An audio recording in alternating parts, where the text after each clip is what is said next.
everyone, welcome, thank you for joining me today. I'm going to be doing a tutorial to show you how to paint this fresh floral watercolour illustration. Now don't worry if you're completely new to watercolours, I'm going to take you through the process step by step, and I've listed all the materials in the description box below. The paper I'm using is Daler-Rowney textured watercolour paper. My preference is for a weight of 300 GSM as it can absorb a lot of water, which gives a nice amount of flexibility when painting. I've also got my glass of clean water, a paper towel, and I'm using a combination of tube and block watercolours. To be honest, for this painting you could use exclusively blocks or tubes and you'll get good results. The tubes I'm using today are black, white and sap green. The brushes are Daler-Rowney Round size 3 and 4 plus an unbranded very small brush. I think maybe it would be a number 1 or even 0.5 round detail brush, and a much larger brush more like around number 7 or 8. Now we're going to start with the yellow rose at the centre of the illustration. For this I'm going to mix lemon yellow with a medium orange to create a nice warm yellow. I'm putting a generous amount of both the yellow and the orange on the tray. I personally always use a metal tray as well as the lid of the box of watercolours. The one I'm using here used to be a pencil tin, but you could also use the lid from a metal box of chocolates or biscuits if you have either of those in the house. When mixing, I'm adding a small amount of the orange colour to the yellow. You always want to add a small amount of the darker or stronger colour to the lighter colour, otherwise you'll be mixing for a really long time and you'll end up wasting a lot of paint. I keep adding the orange gradually until I've got a colour I'm happy with. Taking a number 3 Daler-Rowney Round brush, dip it in water, gently place your brush horizontally on some kitchen towel to remove excess, and really saturate your brush in the yellow-orange. Start by painting a small C shape, followed by a larger inverted C, which looks like it's in the process of eating the first shape. Turn this into a crescent moon by adding some thickness. When you place the C shapes on the page, try to avoid the shapes from touching the ones you have just painted. Following on from this, paint another C shape, again so it looks like it's eating the second shape you painted. Again you want to add thickness to this, but this time starting from the bottom of the curve, paint a wave around it which then joins up at the top of the crescent. You want to repeat this pattern a 4th time and add the wave to the 4th inverted C shape like before. Fill it in and then bring the peaks of the waves to a point to give the impression of petals. Repeat this for a 5th time. When you paint your crescent shape, remember this time to follow the wave of the petals is wrapping around. Again, you want it still to look like it's in the process of eating the petals it's curving around. Fill the wavy crescent to give it thickness, and then as you did previously, bring the peaks of the waves here to points. This pattern keeps going in this manner. As you move further out, the crescent-shaped petals will get gradually larger and thicker, and it will start to look like an impression of a rose.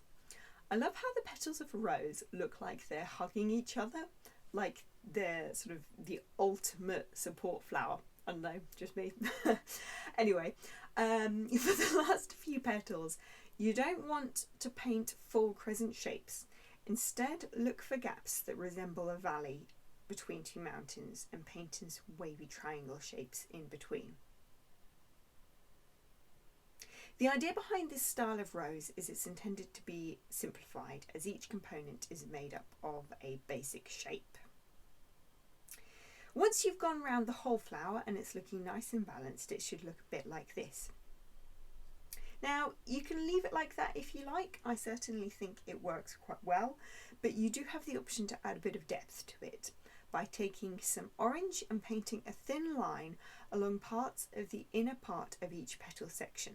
Then dip your brush in the warm yellow mixture and drag the mixture of the orange and yellow along the petal from the bottom to the top.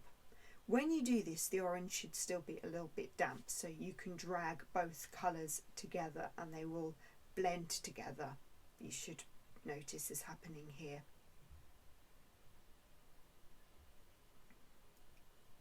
There we go. So dragging from the bottom of each petal and then pulling both the orange and the yellow in an upwards motion.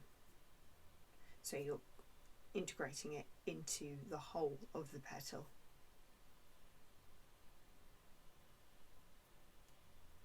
There we go.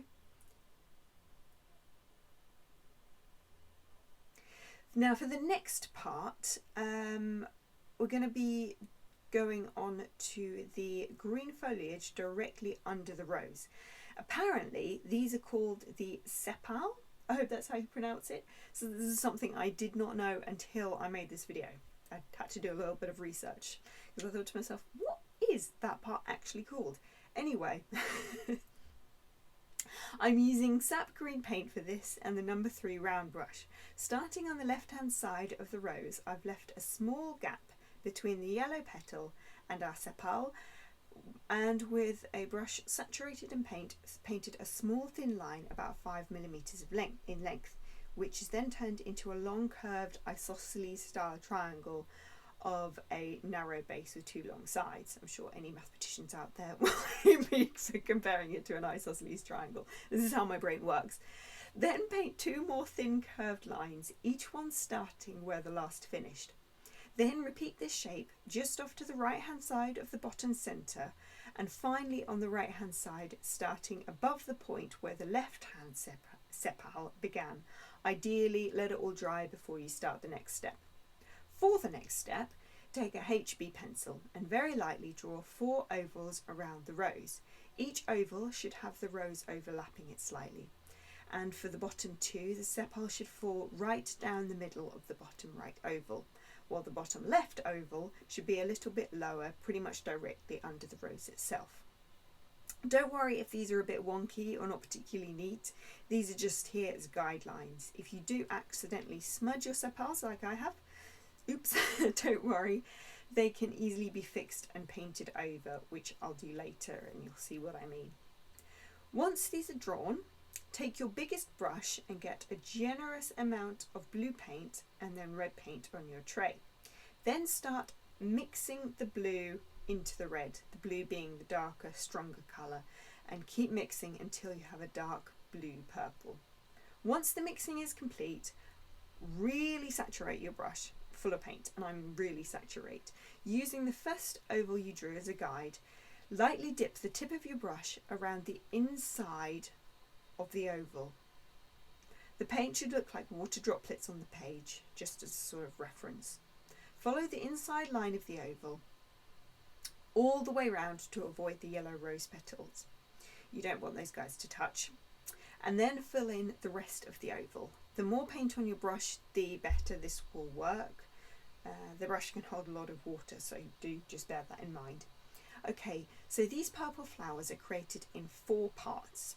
Part number 2 is going over the dots you've just painted. Start to join them together. It's probably easiest to do this in a dotting crisscross pattern. My recommendation is to watch what I do here first until the first flower is complete and then start, so you know how it ought to look.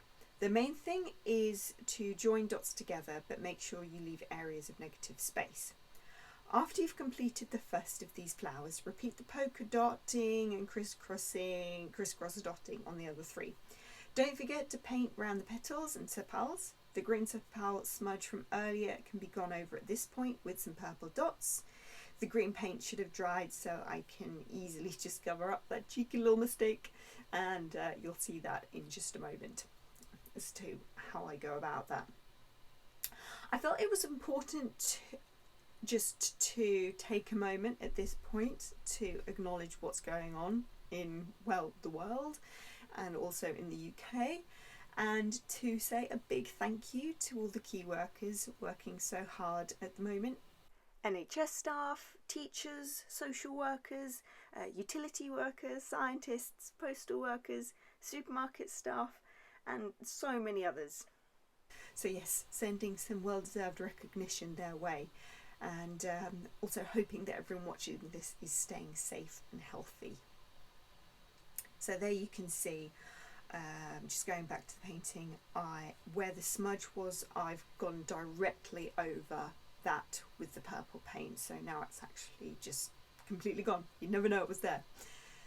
So once you've completed step 1 and 2 of the purple flowers, before the paint is completely dried, take some white paint and, having saturated the brush with said white paint, lightly dab this white on top of some of the areas of purple. You should notice it starts to bleed out and mix together in the areas where the paint is. Once you've gone over all the flowers with the layer of white, for part number 4 coming up next, saturate your brush in blue paint, and in the same way you did with the white, dip your brush very lightly onto a few areas of each flower. Once you've gone and added the white and blue to all 4 purple flowers, let it dry. Maybe go and make a cup of tea or coffee. My preference for hot drinks is a coffee with breakfast, and then after that I love a cup of Earl Grey. My husband, on the other hand, loves really strong cups of English breakfast tea in his favourite mug, and I mean really strong. I don't know, what are your preferences? Please do share. I know this is a painting tutorial, but I think it's nice to have a bit of a chat. Do you have a favourite mug? A friend I were talking recently, well, it was before the lockdown, so could that be classed as recently? It actually feels like it was a really long time ago now. About how we feel the mug you use for a hot drink alters the overall experience of the drink, and we were like, is that a bit strange? Maybe, I don't know. I'm sure we're not the only ones. Do you know what? I think the UK is a nation fueled by tea. Actually, I think this is commonly acknowledged. There's a joke about how tea got us through the Second World War. Okay, moving on from tea and coffee in all its shapes and forms, for the next part of this piece of watercolour goodness, take your trusty HB pencil and start lightly drawing some curved V shapes. I don't know if anyone has had the trick when they were younger of drawing birds. I think specifically seagulls from far away, but you want these to look a bit like those. That's how I think of them anyway, in my head. Draw several of these above and below the purple flowers in rows at various heights. See where I've placed mine for reference. Then it's time to mix up some paint with a number 4 brush. And we want to create a medium pink colour which will come from some red added to white. Remember, darker colour is always gradually added to the lighter colour. Then starting from inside the point of one of your curved V shapes, draw a thin line that follows the curve of the V, and follow this with 4 more lines. You should see that they sort of resemble cartoon chicken feet. Repeat this with all of the V shapes you have drawn. I found that as I was painting these, I actually wanted a bit more precision, so I used the smallest brush in places, but so long as you can draw lines that are fairly thin, it doesn't actually matter too much. There we go. So I've sort of changed my mind between the larger brush and the thinner brush. I do that sometimes, just what I'm feeling more comfortable with at the time. Okay, following on from the small pink flowers, I'm going to paint some green stems in a light fresh green, mixing some yellow with green.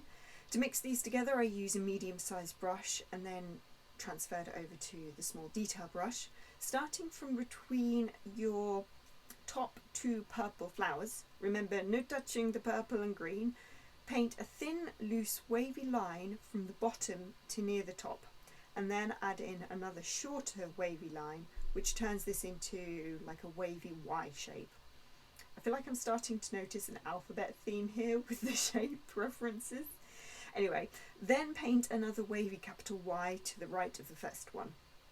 Your main line wants to weave between some of your pink flowers, and this will make your flowers and foliage look like they're intertwining, which I think is a nice effect.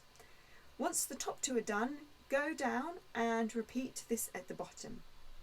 Having got those lines down, go back up to your first wavy Y shape and start to paint thin, short, horizontal lines that stick directly out from the Y.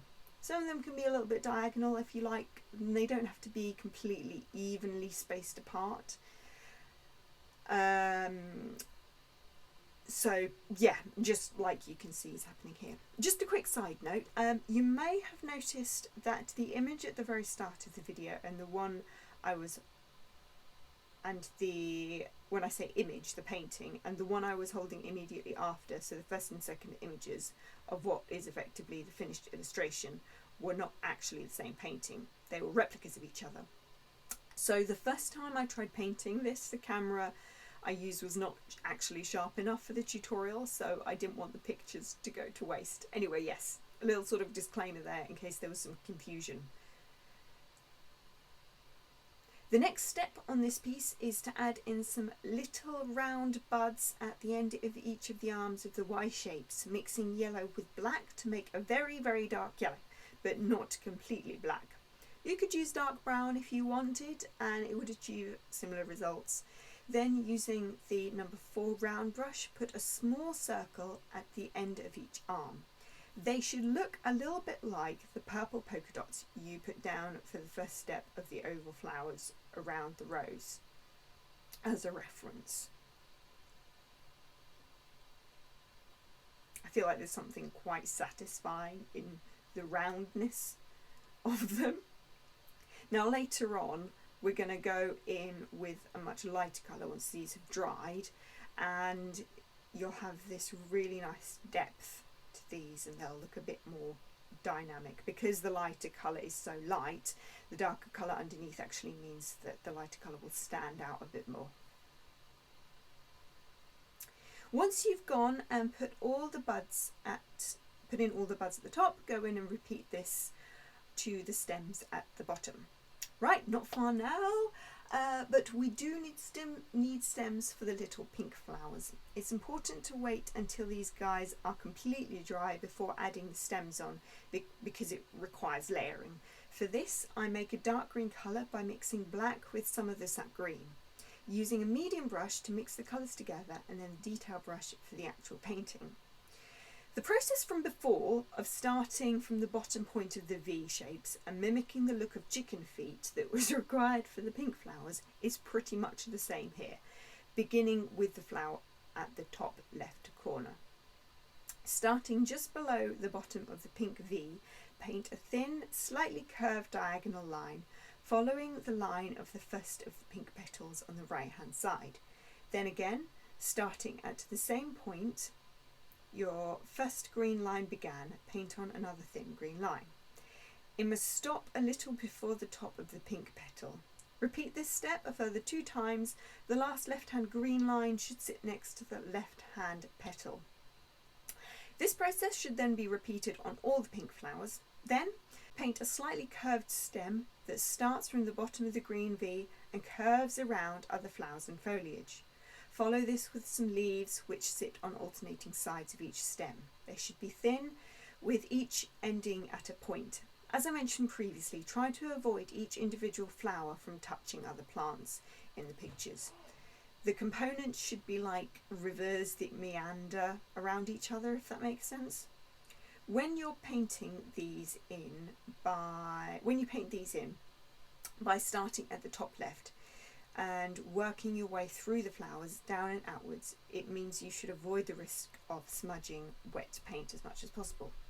Alternatively, if you're left-handed, you could either switch the painting around over to the other side of the paper, or just switch the order in which you paint each flower. So you would start with the pink flower in the top right. For the penultimate step, which is the painting of the stems of those oval purple flowers, take the number 4 brush, dip it in the same green paint mix you made up for the pink flower stems, and starting just below the bottom of each purple oval, paint a slightly curved line just over 1 centimetre on length, and repeat this for all 4 flowers. Finally, the last stage of the painting is to lighten up the buds on those long green wavy stems. Using white with a little yellow to make it a nice pale yellow, saturate your number 4 brush and put a small blob of paint into the middle of each dark bud, like I mentioned before. At this point in the process, the darker blobs at the end of each stem branching out should be dry.